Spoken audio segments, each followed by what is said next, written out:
करते की त्यांनी मार्गदर्शन करावं.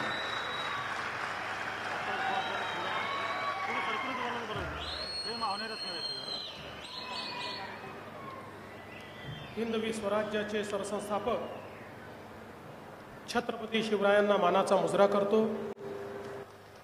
भारतीय राज्यघटनेचे शिल्पकार भारतरत्न डॉक्टर बाबासाहेब आंबेडकर यांना मानवंदना अर्पित करतो. सिद्धरामेश्वराच्या नगरीमध्ये सोलापूरचं ग्रामदैवत सिद्धेश्वराच्या चरणी नतमस्तक होतो.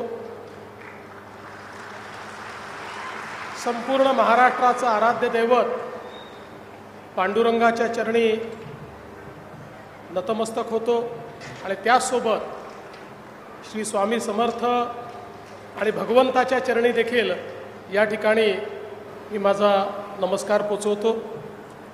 आज ही अतिशय आनंदाची गोष्ट आहे की प्रधानमंत्री आवास योजना शहरीच्या अंतर्गत या ठिकाणी राष्ट्रतेज अटल गृहनिर्माण संस्थेच्या वतीनं एक अत्यंत मोठा गृहनिर्माण प्रकल्प संकल्पित होतोय, पूर्ण झालेला आहे. आणि त्याच्या सदनिका वितरण कार्यक्रमामध्ये मंचावर उपस्थित असलेले जिल्ह्याचे कार्यक्षम असे पालकमंत्री श्री जयकुमार गोरेजी, म्हाडाचे सभापती शिवाजीराव आढळराव पाटील, ज्यांनी हा प्रकल्प करण्याकरता पुढाकार घेतला, ते विजय देशमुख मालक,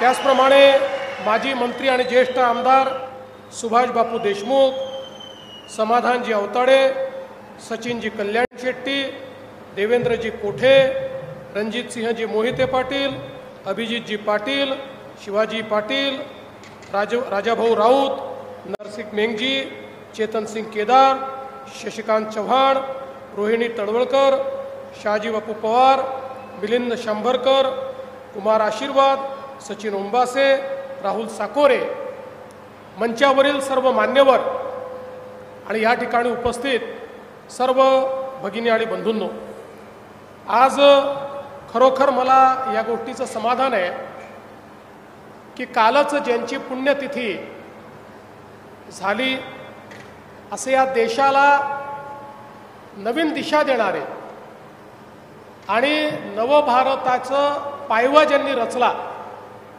असे भारतरत्न श्रद्धेय अटल बिहारी वाजपेयीजी यांच्या स्मरणार्थ राष्ट्रतेज अटल गृहनिर्माण संस्थेने पुढाकार घेतला आणि एक अतिशय सुंदर अशा प्रकारचा गृहनिर्माण प्रकल्प आज या ठिकाणी साकारलेला आहे. खरं म्हणजे या संस्थेच्या पदाधिकाऱ्यांना तर मी धन्यवाद देईनच, पण त्याहीपेक्षा जास्त धन्यवाद मी देईन ते विजय मालक देशमुख यांना. कारण मला आठवतं विजय मालक माझ्याकडे आले होते आणि त्यावेळेस ते मला असं म्हणाले की साहेब रेनगर होत आहे, चांगलं आहे, आमचा काही त्याला विरोध नाही, पण एकाच ठिकाणी जर आपण इतकं केलं तर लोकांना सगळ्यांना एका ठिकाणी जाणं कठीण आहे.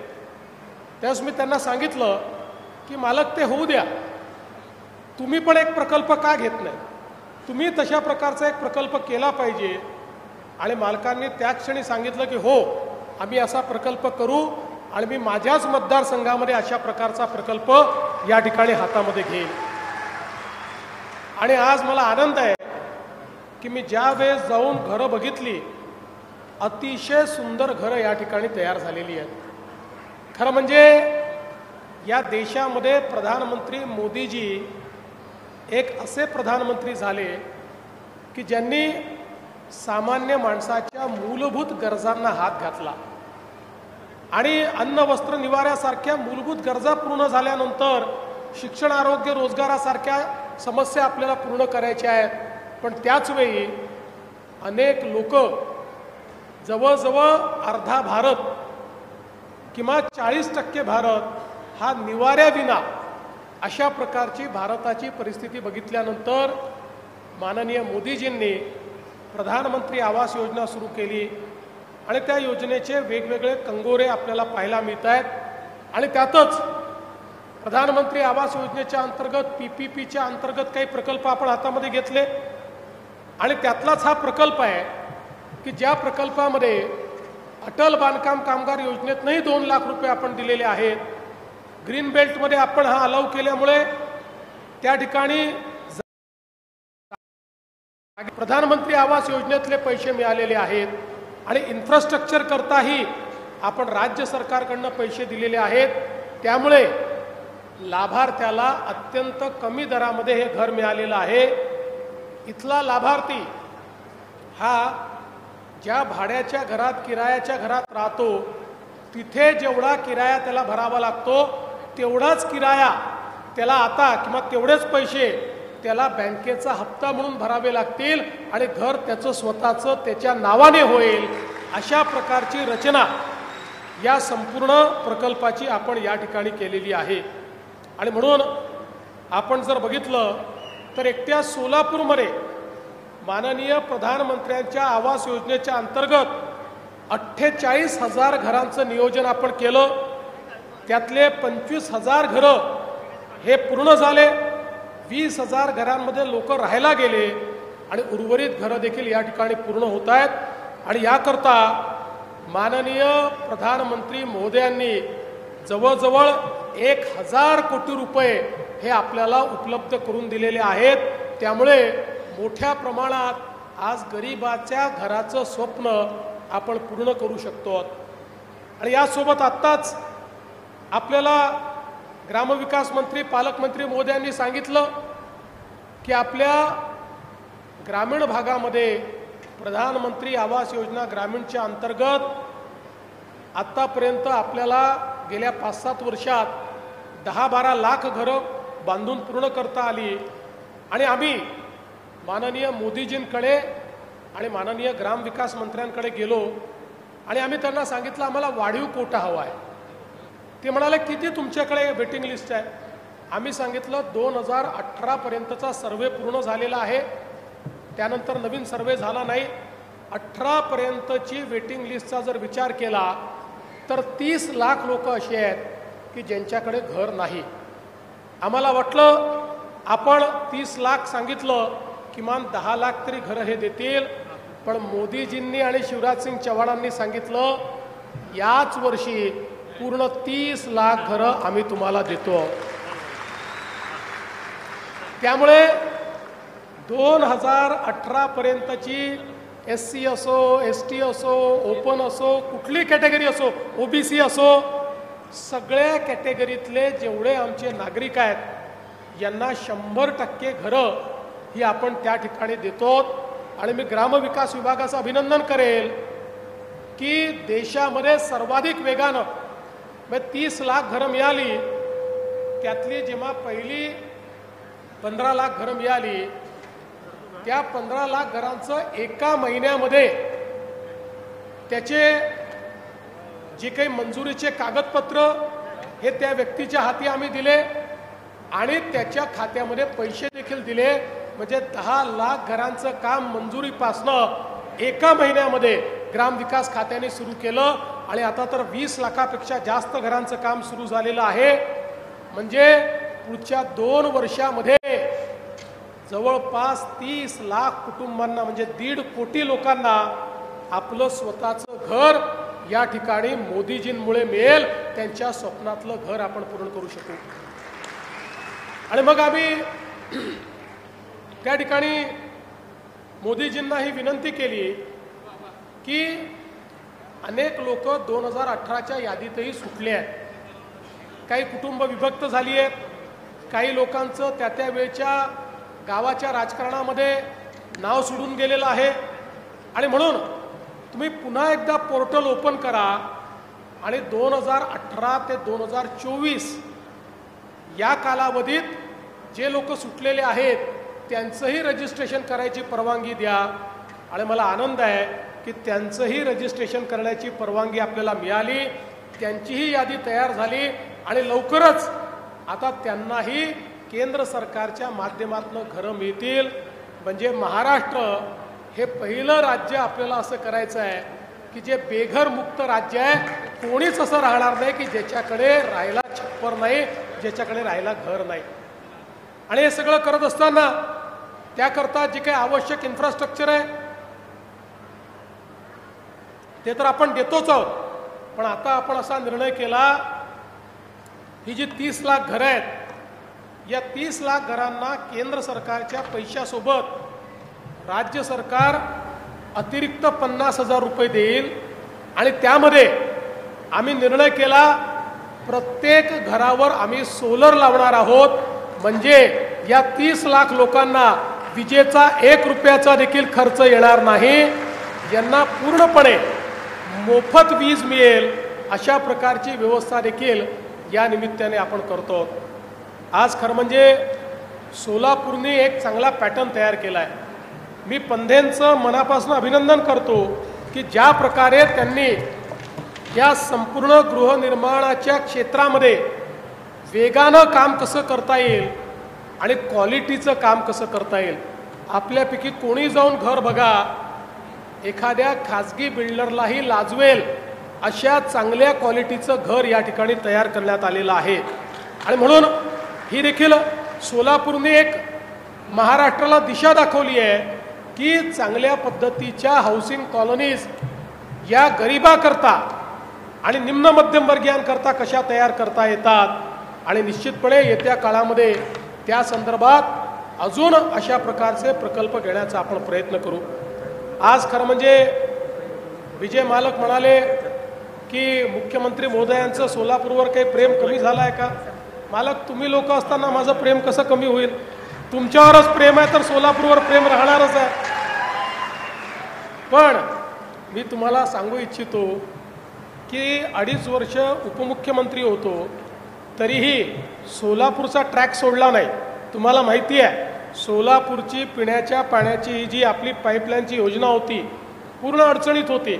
त्याच्यामध्ये सगळ्या अडचणी दूर करणे, त्याचा पुन्हा नव्याने टेंडर काढणे, त्याचा कॉन्ट्रॅक्ट करणे, त्याच्याकरता माझ्याकडे वित्त खातं होतं, पैसा उपलब्ध करून देणे, हे सगळं करून आपण या लाईनचं काम पूर्ण केलं. आणि आज मला अतिशय आनंद आहे की सोलापूरमध्ये आता बंद पाईपलाईनने आपण पाणी आणतो आहोत. STPचं काम देखील, आपल्या WTPचं काम देखील आपण करणार आहोत. पण हे सगळं केल्यानंतर सोलापूरकर फार हुशार आहेत. त्यांना माहिती आहे एकदम सगळं मागितलं तर कदाचित हे देणार नाहीत. जसं 850 कोटी रुपयाचं पाईपलाईनचं काम झालं तसे हे सगळे आमदार आणि पालकमंत्री माझ्याकडे आले आणि म्हणाले, साहेब पाईपलाईन आली पण आमची वितरण व्यवस्था जुनी आहे, त्यामुळे सोलापूरला रोज जर आम्हाला पाणी द्यायचं असेल तर आम्हाला नवीन योजना लागेल, अतिरिक्त टाक्या बांधाव्या लागतील, अतिरिक्त पाईपलाईन टाकावी लागेल. म्हटलं ठीक आहे करा. मला वाटलं 200-300 कोटीची योजना असेल. माझ्याकडे योजना घेऊन आले 850 कोटी रुपयाची. पण काळजी करू नका, त्याही योजनेला आपण मान्यता दिलेली आहे.